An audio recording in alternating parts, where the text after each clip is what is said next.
ওড়িশার যমুনার আতঙ্কে সিটিয়ে ঝাড়গ্রাম আর পুরুলিয়া। পর্যটনের ভরা মরশুমে বাংলার জঙ্গলমহলে ঘুরে বেড়াচ্ছে বাঘিনী।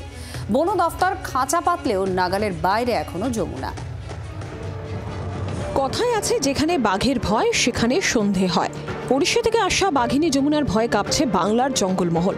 রেডিও কলারের সূত্র ধরেও যমুনার সঠিক অবস্থান নিয়ে নিশ্চিত হওয়া যাচ্ছে না, তাই বন দফতর খাঁচা পাতলেও নাগালের বাইরে বাঘিনী। গত 15ই ডিসেম্বর উড়িষ্যার শিমলিপাল রিজার্ভ ফরেস্ট থেকে বেরিয়ে যায় যমুনা। ঝাড়খণ্ডের গোটশিলা পার করে বাংলার জঙ্গলে ঢুকে পড়ে। শুরু হয় জঙ্গল ঘেরা গ্রামের সাধারণ মানুষের আতঙ্কের দিন। পর্যটনের ভরা মরশুমে বাঘিনী যমুনার কারণে ঝাড়গ্রামের বেলপাহাড়িতে আতঙ্ক ছড়িয়েছে। পর্যটকদের ঘোরাফেরায় বিধিনিষেধ জারি করেছে বন দফতর। বাঘের খোঁজে স্নিফার ডগ নিয়ে টহল দিচ্ছে সিআরপিএফ।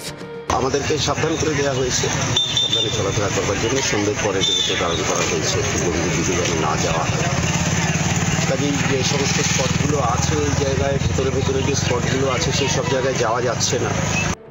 জানা গিয়েছে, শনিবার গভীর রাতে বেলপাহাড়ির কাঁকড়াঝোড় জঙ্গল থেকে পুরুলিয়ার বান্দোয়ানে ঢুকে পড়ে বাঘিনী। রবিবার সকালে শেষ খবর পাওয়া অনুযায়ী বান্দোয়ানের রাইটা পাহাড়ের কেশরা জঙ্গলে অবস্থান করছে যমুনা। উড়িষ্যার শিমলিপাল রিজার্ভ ফরেস্টের বিশেষ দলের পাশাপাশি বাঘিনীর খোঁজ চালাচ্ছে পুরুলিয়ার বন বিভাগ।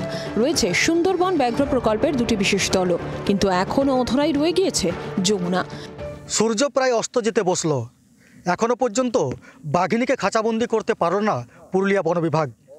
আতঙ্কের পরিবেশ তৈরি হয়েছে গোটা এলাকায়, মানুষ প্রায় গৃহবন্দী। জঙ্গলে যেতে নিষেধাজ্ঞা জারি করেছে পুরুলিয়া বন বিভাগ। সব মিলিয়ে যমুনার আতঙ্কে ভয়ে কাঁটা শীতের জঙ্গলমহল। সৌরভ ও মনোরঞ্জনের রিপোর্ট, জি 24 ঘন্টা। বাংলার আওয়াজ, বাঙালির আবেগ, জি 24 ঘন্টা।